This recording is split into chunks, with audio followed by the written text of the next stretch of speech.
Et c'est parti pour cette troisième manche. C'est vrai qu'il faut arrêter à 22h30, du coup on lance les drafts dès que possible, c'est normal. Cette troisième manche de cette scrim de la team Azeri contre la team Exosoul, le first pick sur Azeri cette fois-ci, avec les pickbacks qui vont être choisis dans quelques instants. On part sur quoi? Du Loclas, du Nocta, à boire, j'ai plus. Mon cher Kaizo, qu'est-ce que j'en pense de Mewtwo? Je pense que c'est complètement pété, que les légendaires devraient rester des légendaires et pas jouables dans les jeux comme Pokémon Unite. C'est complètement n'importe quoi. Il va être ban en tournoi tout le temps, comme Zacian, puis c'est tout. Alors c'est bien, on se marre bien, mais ça déséquilibre complètement le jeu et c'est juste super chiant. Après c'est très fort, moi je l'ai acheté, je le joue, c'est marrant, mais c'est complètement déséquilibré maintenant le jeu, c'est fatigant. Et il est quand même très fort malgré l'herbe qu'il a pris. Hein. Yo tout le monde, coucou Argo. Aujourd'hui du café, j'irai chercher de l'eau juste après. Merci de penser à mon hydratation. C'est vrai que mes cordes vocales sont en souffrance. Oh. Et du coup, un ban Nocta, ban Filali, ok. Et pick Flagados côté Azeri avec cette fois-ci Chifours et ou pas, les deux. Qui sont pick chez les Exosun. Donc on va avoir des drafts différentes cette fois. Et du coup, Amant sur Mélodelph, prenant de la graine Argo. Hein. Il y joue un ou pas DPS où il fait plus de dégâts qu'un Pikachu. Incroyable. Une dinguerie ce Amant. Oni qui repique un Dracolos, est-ce que c'est lui qui va le jouer? Je pense probablement que oui. À manger. N'importe quoi. En face on a du coup Loclas les Argus, donc une bonne fronte qui va pouvoir protéger les Argus qui pourra faire du DPS de derrière. Et Mako pour pas de blaze, let's go. Et Bulbi qui repique un Pikachu. Ça va faire très mal, hein. Double polyvalent. Un Dracolos Flagados en front lane. Allez, merci pour le follow Guesgars. Merci beaucoup, bienvenue. Avec un Mako qui flanque et qui fait des bons gros coups croix ou comment il s'appelle, ou close combat sur le côté. Je mangeais Amant sur Melo MDR. Et oui, mais Amant c'est tout joué apparemment. C'est le nouveau Oni finalement. Et en last pick, on a Nico qui pique un coup plein. Let's go. Alors, ça va donner alors les derniers ajustements. Ça ne bouge pas chez les Azeri. Ça n'a pas l'air de trop bouger non plus chez... Ah si, ça va être changé Loclas et Chifours pour Turbi et Nesha. Let's go. Avec multi-ex bien sûr hein, pour Loclas et ou pas. Stacking pour Chifours avec les alters. Et on a double stacking hein, chez les Azeri avec Oni et pas de blast. Dracolos Maconir, les deux polyvalents qui stack bien sûr. Ok, là on va vous repasser le full screen évidemment. Let's go. Du coup j'ai la chef à tous. T'as récupéré au dodo. Non mais arrêtez, n'importe quoi. C'est joué mais il trouve nul Mélo, du coup le voir dessus c'est drôle. Ah oui mais... Et ça quand il y a les calls de draft on est obligé d'écouter hein. Même si on n'aime pas le pic. Puis là il est en sub donc il a pas trop le choix que de prendre ce rôle. Puisque Monsieur Argo a décidé de ne pas jouer les premières games. Monsieur Argo a des choses plus importantes à faire que jouer avec l'équipe. Monsieur Argo ne daigne pas progresser. Le streamer let's go Léo. Tout à l'heure, tranquille. Allez copains, oui, allez le jeu. Allez les Pokémon. Et du coup pas de méta buff rouge hein, pour Elias et son ou pas. Du coup voilà, pas de blast qui rentre le premier stack. Et du coup cette fois-ci hein, comme c'était pas un Chifours côté Azeri, c'est Oni qui prend directement la première rota et va pouvoir faire une décale avec son Draco sur lane puisqu'il n'y a pas d'invade. Attention à on peut reculer avec son Mélofée qui est très low mais tout va bien. Ouh joli coup de la part de Oupa. Je ne connais pas le nom du spell hein. Je sais que c'est Antise après mais le premier je ne me rappelle plus. Choc mental peut-être. Allez je me fais descendre la VFF, pardon chérie. Non il n'y a pas de au dodo là les gars, calmez-vous. Rigole Argo. Non mais voilà, dans la vie il y a des priorités, on voit que t'as pas les bonnes, c'est pas grave, on t'en veut pas. J'arrête, je suis insupportable, j'arrête. Et gros engage bien sûr de Oni, pas de blast, qu'il faut tomber les ou pas, et qui vont chercher le Chifours qui a essayé de protéger sa team, de faire du dégât. Mais finalement, voilà, manqué déjà niveau 4 et qui pile ses petits copains avec le rayon lune. C'est très propre, ça joue paquet, ça joue bien. Évidemment double polyvalent, pile par un... Oh Amant qui se mange un mur, let's go. Ah, c'était pour faire diversion bien sûr, il faisait l'appât. l'appât pour aller les choper. Ça n'a pas marché. Ils n'ont pas mordu à l'abson l'Exosun. Bien malin. Et Amon qui veut prendre le portail, mais ce n'est pas le sien finalement. Attention, oui, la jolie esquive, mais Pas de Blast qui est dans la sauce, attention, Oni qui revient. Et oui, le Chiffons qui tombe, et pas de Blast qui ne tombe pas, magnifique, let's go, ça c'est bien joué. Incroyable, et Amon qui va score 12, qui ne stack pas, mais c'est toujours bon de mettre du scoring puisque ça permet de gagner de l'expérience. Toujours une bonne chose, et les Titans du milieu qui ont été joués très très vite, le Locklast qui tombe côté Exosun, alors que tout le monde est encore debout. Toujours la banane dans la team Azeri, et oui, jolie ébullition de Kanto sur le Chiffon qui veut reculer finalement, qui ne pourra pas faire une grosse engage, et ça va faire un push bot lane j'ai l'impression. Ils sont que 3, et non, et Argo qui... pardon, Amon c'est Amon, hein. Argo AFF, bien sûr. Moi je vois des soutiens, pour moi ils s'appellent tous Argo, c'est comme ça. Ah, ils vont monter finalement, les redescendus. Shot call qui a changé de décision.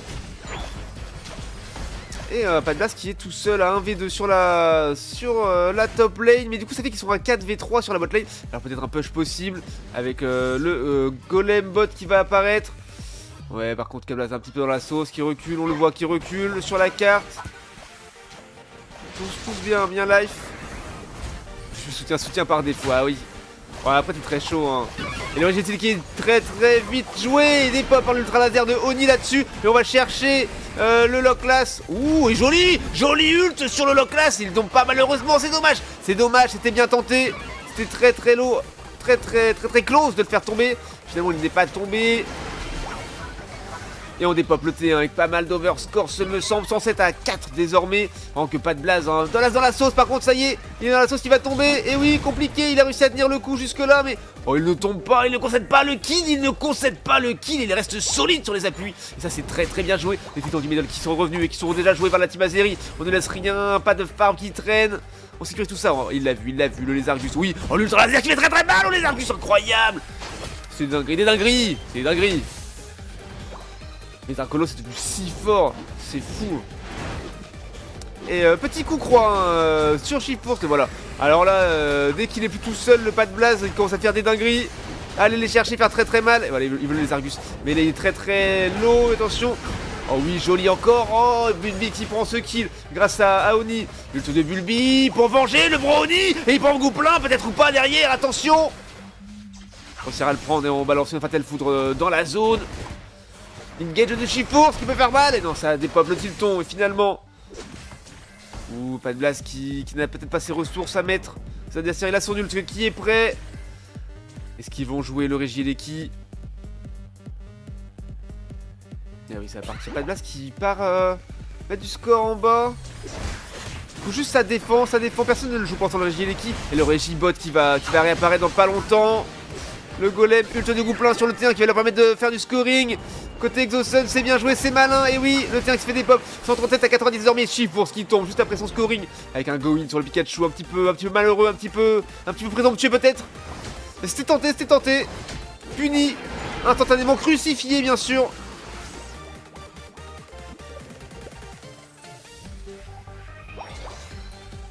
Et les Titans sont de retour. Du coup, le Régibot qui est... Le Régitop, pardon, Régilé qui est top, qui était engagé. Oh, Neko qui prend très cher avec les spells du Régi. Ça va s'en sortir.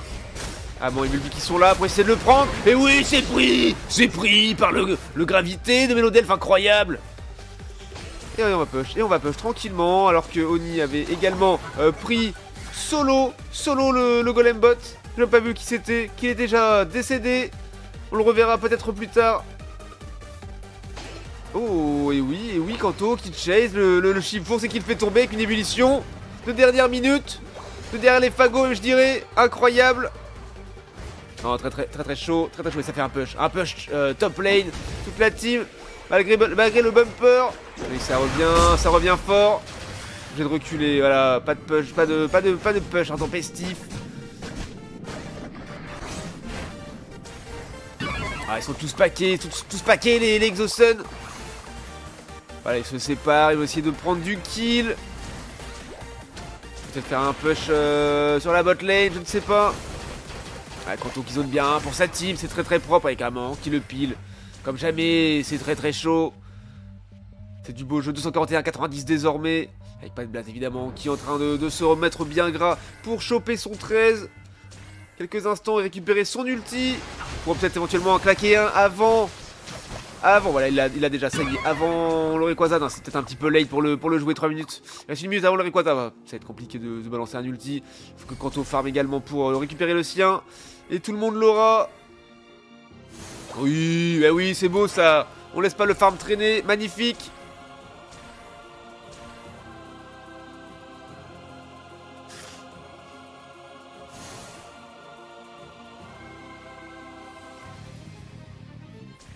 Alors quels sont les objectifs là? Un petit Régie qui va être joué par la team Exosun. En tout cas ils ont les positions pour. Tandis que la team Azeri veut plutôt jouer le bot lane. Et oui, le buff diff, buff bouclier diff. Expérience également, que Régie ne donne pas d'expérience. Et du coup effectivement il est instantanément dépop. Le golem, le Régie top lane et qui se dirige tranquillement vers le T2 des Azeri et que Mako va laisser passer puisqu'il va envie de se concentrer sur le fight final et tant pis pour le scoring, voilà. Et on engage le Chiffon, ça va le faire tomber tout de suite, attention. Non, il a réussi à out, c'est très bien joué. Oh oui, l'ult de Mulbi qui fait très mal, qui fait tomber le Chifours. Et la poupée Jack qui a proc sur Gouplin et il tombe le partage du Oupa qui n'aura pas proc. Attends, il a réussi à se sortir lui. Par contre de la situation avec son portail, donc là ce qu'il va essayer de faire du scoring, mais finalement on dit qu'il va y au grain, qu'il va lui faire très mal et qu'il va peut-être le faire tomber. On va le chercher, faire tomber ce Turbi. Ah, beaucoup de régène avec son vibraquois et finalement ça y est, c'est joué. On se concentre désormais sur les Rayquaza avec Chiffon qui est déjà de retour et Oupa qui est revenu de son T3 avec son portail, peut-être qu'il est revenu avec le bumper, je ne sais pas. Attention, et voilà le Rayquaza qui était bait finalement, pas joué par la team Azeri puisqu'ils savent qu'ils n'ont pas besoin de le faire. Plus qu'un seul ult côté Azeri, tous les ults ont été claqués côté Exosun et ça y est, l'ult de Mako qui part, qui ne touche personne. Oh si, qui fait des bons gros dégâts, ça fait du bien, ça donne de l'air. Oupa qui est tombé également malgré son ult et sa forme ultime, sa forme fabuleuse. Charlie qui est obligé de reculer, pas de blast qui va y au grain et voilà, ils empêchent de jouer le Rayquaza. Pas parce qu'il a son 14, tandis que Turbi n'a que son 11. Ah oui, il le met à mal, il va attendre la chair de la classe pour en manger une petite nageoire. Ça fait très mal, c'est pas beau ce qu'on voit, il y a du sang. Et voilà, juste pas besoin de le jouer, le Rayquaza, ils ne le feront pas. Ou pas, qui prend des infos, qui veut essayer de les attirer. Et voilà, ça prend les positions pour défendre bien sûr sur les T, pour faire des trappes. Qui n'a pas son ult, qui ne pourra pas faire grand chose. Oni qui a récupéré son ult, qui pourrait faire un saut dans la mêlée, histoire de flamber. Dernière fois, mais non, ça reste solide. Ah si, voilà, il le fait. Et on va chercher un kill sur le Oupa. Kanto qui est tombé. Et là, la dernière seconde de jeu, c'est désormais terminé. Voilà, Turbi qui prend un kill sur Mulbi en dernier instant. Mais finalement, ça ne sera pas utile. Pour les stats bien sûr, pour les stats. J'ai pas affiché les scores, c'est une scrim. J'aurais pu les mettre, mais voilà, 2-1 pour la team Azeri. Sachant que la première game, bon voilà, y a problématique pour le crash, mais bon c'est comme ça. Alors, en termes de kills, on est sur quoi? On est sur du 16, ça fait 23 kills d'un côté contre 6 de l'autre. C'est toujours compliqué côté Exosun. Et très solide côté Azeri bien sûr. Regarde rapide sur le tableau des stats, 72k pour Bulbi, voilà, beaucoup plus solide son Pikachu cette fois-ci. À la base, c'était K, on dit 39 kills, on a fait beaucoup moins, mais 5 kills quand même, très propre. Ah oui, 9 kills pour Bulbi, très chaud là-dessus. Même KS il a fait aussi, hein. C'est ça la question qu'on se pose. 100k de soins pour vraiment bien jouer. 80k de tank pour Kanto. 58 dégâts pour Nico avec son coup plein. 68 pour les Neko et sur les Argus. 59 pour Nesha et son Chifours. Alors on voit que le Oupa de Elias n'est pas un Oupa DPS. Plus un Oupa tank du coup. Non, c'est vrai que c'est impressionnant le Oupa de Haman qui fait plus de dégâts que de soins ou de tank, c'est fou. GG à tous et rendez-vous pour la 4ème game, let's go.